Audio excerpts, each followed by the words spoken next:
Thank you, Mr. Chairman. I'm proud to represent a vibrant Cuban community in the state of Rhode Island.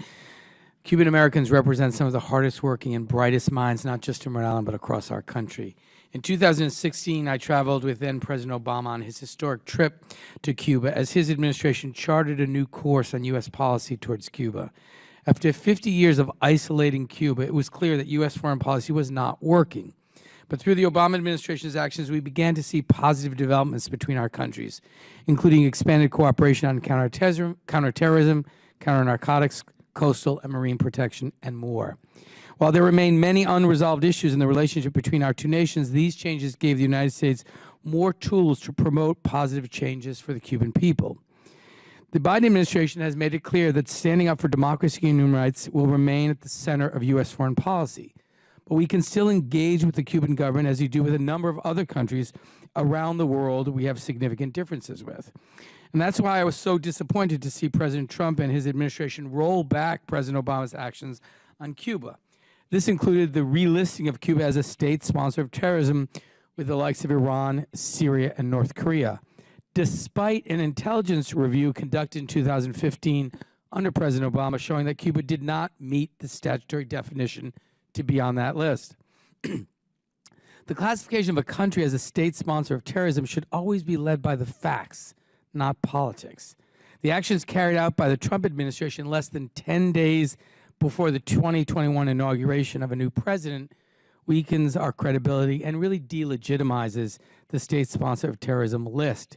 And so, as my colleague Mr. Sherman made clear, this is not a list of countries that aren't democracies. That would be a very long list. We have very robust relationships with many countries that are not democracies.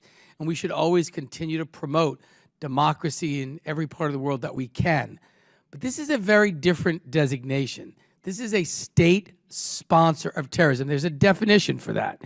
And there are 3 countries on it that have been repeatedly engaged in acts of terrorism around the world: Iran, Syria, and North Korea. We ought to take that seriously. We ought not undermine and delegitimize those classifications, which means something very, very specific, just because we have a long-standing disagreement with Cuba about their governance.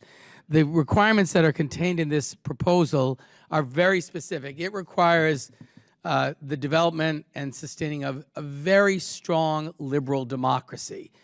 There are many countries that we deal with on a very regular basis that would not meet this definition, maybe as many as 100. But there's value in ongoing diplomatic relationships and work that we can do to improve the lives of residents of those respective countries. So I think this is a very, very dangerous precedent. If we're going to lump on a list of state sponsors of terrorism, countries that in fact are not meeting the statutory definition, countries that don't meet it, as Iran has, Syria has, and North Korea, I think it makes a mockery of that very serious designation and is very counterproductive and will prevent us from continuing to engage with countries like Cuba in an effort to promote democracy and free speech and free and fair elections, et cetera. So I think this is a terrible idea. I have tremendous respect for the sponsor of this, but I urge my colleagues to vote no, and I yield back.